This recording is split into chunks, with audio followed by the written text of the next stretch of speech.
Hey guys, welcome back to another video. Today we will be talking about the state of the race in the state of North Carolina and how if Kamala Harris manages to carry the very close state of North Carolina that's currently moving back and forth in between Trump and Harris leads, if she does win in North Carolina, then the election is over just like that. If we went into election day knowing that Kamala Harris would come out the winner in North Carolina, if we somehow knew, I don't know, if some sort of God came down and told us, then we would be talking about a very different election because it really would basically certify a Kamala Harris victory. The point is, if Kamala Harris goes blue, Trump does not have a chance. She is guaranteed, basically, victory. So the point is, Harris should be targeting North Carolina. It's one of the 7 core battleground states, but it is up there. Pennsylvania might be the most important, but I believe right after that, North Carolina is it. Because, again, North Carolina is a traditionally Republican state. In the past few elections, it hasn't been reliably Republican, but Republicans are always favored here. Democrats always make a play and always come so close, but they always fall short. So North Carolina actually turning blue this time, after being so narrowly going so narrowly for Republicans in the past few elections, that would change the map. So, when it comes to who is leading in North Carolina, in the state of North Carolina, today, on September 14th, it has gone back to Trump. He is ahead by 0.4%. This is an average of polls, and you see just yesterday, September 13th, Harris was ahead. So she was ahead, she was ahead on the 12th. This is 2 days ago, mind you. She was ahead by 0.2. And then 3 days ago, on September 11th, Trump was ahead by 0.1. It was even on September 10th and September 9th. On September 8th, Trump was ahead. So you can just see, this is since September 8th. Let's see. So in the past 6 days, Trump has taken the lead. It has been even. Trump has taken the lead back. Harris has taken the lead. And Trump has taken the lead just today on September 14th. This state is moving back and forth at a pace you typically don't see in presidential elections, but this election is very different because you have a lot of states that are looking just razor thin right now. That is just the best way to put it, just razor thin. Enough, it's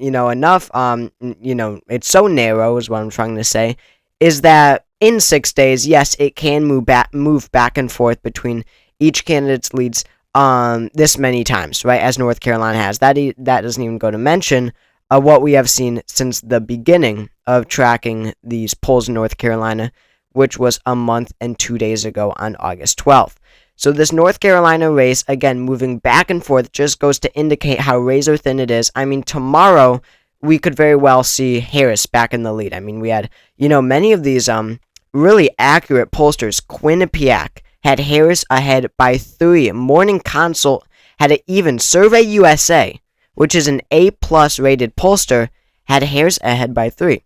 The better rated pollsters are showing Harris up, and then you have, Trafalgar, which is a clearly partisan and very inaccurate. They have like a D rating. Those are the types of polls which have Trump up, but whatever. We do have an average here, and the average does show Trump ahead. But the Harris campaign is, of course, targeting North Carolina. I mean, voter registration among key Democratic demographics, like young black women, black Americans in general, young Latinas. We have those numbers, and they are skyrocketing. So, and of course, in more diverse North Carolina, that, of course, matters, especially because pollsters usually don't pick up on first-time voters like that. But that's, of course, the topic of another video. But she looks good in North Carolina. I mean, she looks... I don't know what to compare it to, but she looks very, very good in North Carolina, nowhere close to what it was looking like when Biden was the presumptive Democratic nominee. He was looking awful in North Carolina. We knew he just had to keep his Rust Belt states, that's Wisconsin, Michigan, Pennsylvania, and that would win him the election. But, he wasn't even trying to flip a state like North Carolina, really. So, looking at this electoral map, again, North Carolina would make such a difference, because when you have North Carolina going blue, and of course all the safe or almost safe states filled, you have Kamala Harris and Tim Walz already at 242 electoral votes. Donald Trump and J.D. Vance at only 149. So you can just see the clear advantage, the sheer advantage the Democrats would have. Now, if you add in Texas, Florida, two huge states that are very likely to go to Donald Trump, but still battlegrounds, it's a lot closer, 242 to 219, and let's just discount North Carolina here, and then it's 226 to 219. So even with just adding North Carolina blue, even after filling in these other states, that floor that the Democrats have over the Republicans is so much more significant when you do add blue North Carolina into the equation. So again, this is hypothetical. This is a hypothetical question. What would the electoral map look like if North Carolina did go blue? Now, I do want to say, first of all, that if North Carolina is going blue, Wisconsin, Michigan, Pennsylvania, Georgia, Arizona, and Nevada are probably all going blue as well. When you look at the 2020 election, of these 7 core battleground states, the only one that did go to Trump was North Carolina. So Harris winning North Carolina would be a flip. It went to Trump by 1.3, while all the others went to Biden. That means that, at least in 2020, we'll see how this changes, if it does, but at least in 2020, all of the 6 other core battleground states were more Democratic than North Carolina. So if North Carolina is going blue, then it probably means all the others would as well. But that's just probably, and that wouldn't even be a close election. That's 319 to 219. She beats him by 100 electoral votes. So, if North Carolina, let's say Harris shocks people, and I think this is actually possible. I've said this many times, but because of that voter registration, I do think that it is possible for Harris to really shock people with her performance in the Sun Belt, and really, frankly, underperform in the Rust Belt, or at least match expectations. So, it could be very possible that Donald Trump is able to pick away at least Pennsylvania. At least Wisconsin. Michigan is different because Michigan went to Biden by 2.8. It was the most Democratic of the 7 core battlegrounds. So Michigan is very unlikely to go to Donald Trump. But still, even if Trump is able to pick off Wisconsin and Pennsylvania, that's huge. That's 29 combined electoral votes. Pennsylvania is the most important battleground state, and he's only at 248. You need 270 to win. He's still 22 electoral votes away. That is still so significant. So the question would become, where does he look next? Well, I do want to say that Georgia is likely to vote the same way as North Carolina, especially if North Carolina is going blue. That probably means Georgia will as well. I mean, these are, it's one thing to say, like, Wisconsin, very different, culture and demographics. It's one thing to say that while North Carolina could shift to the left and go blue, flip blue, Wisconsin could shift right a little bit and go to Donald Trump. That's fair. But saying that Georgia flips back to Donald Trump while North Carolina flips back to going blue, going in two completely opposite, polar opposite directions, that's unlikely because Georgia and North Carolina, they're neighboring states. They're both growing in population. They have similar demographics. You're just not going to see that type of difference in trends. So I do want to say that when it comes to characterizing the state of Georgia, it goes hand in hand. They're two peas in a pod. Georgia and North Carolina, they are going to vote the same way, at least if North Carolina is going blue. So what does Donald Trump have to do? He has to look, if it's not going to be Michigan right now, he's going to have to look to the other Sunbelt states. That's Arizona. That's 11. That would be his next best bet. And he's still not there. He's at 259. He's still 11 away.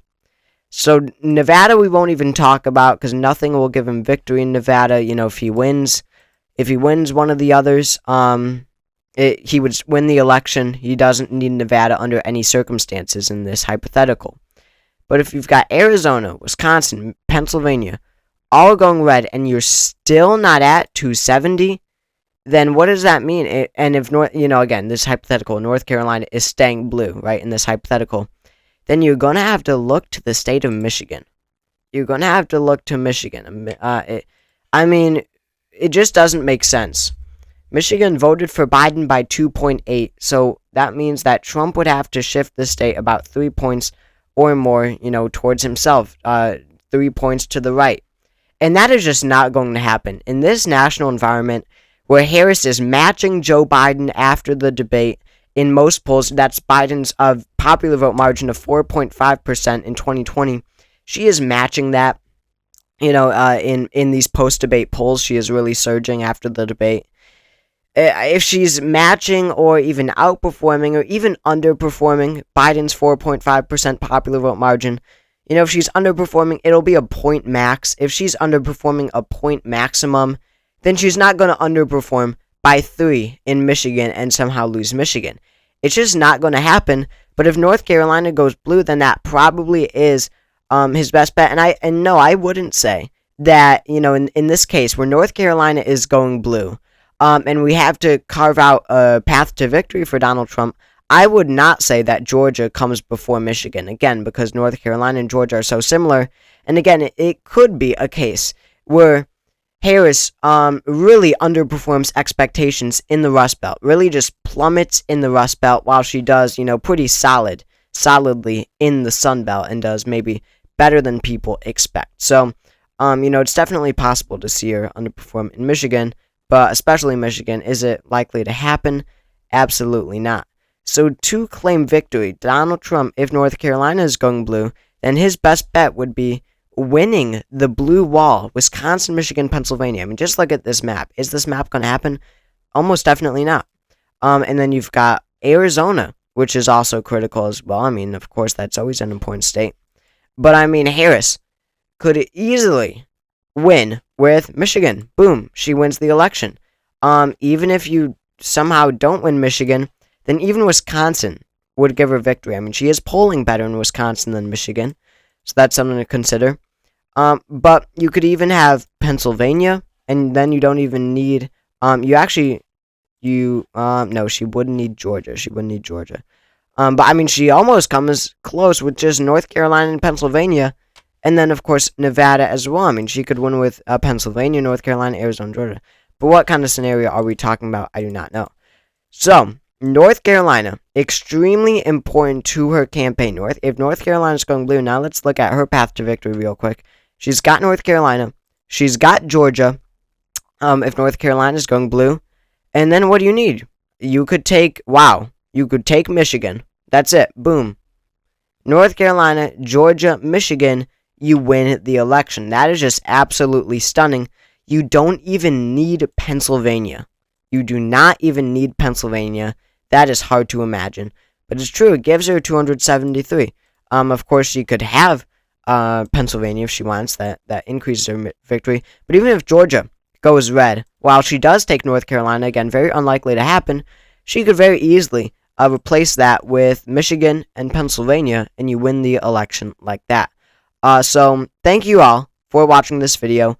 If you enjoyed, make sure to subscribe down below. We're trying to get to 10,000 subscribers as soon as possible, so please help me out there. Again, thank you very much for watching, and I will see you all later.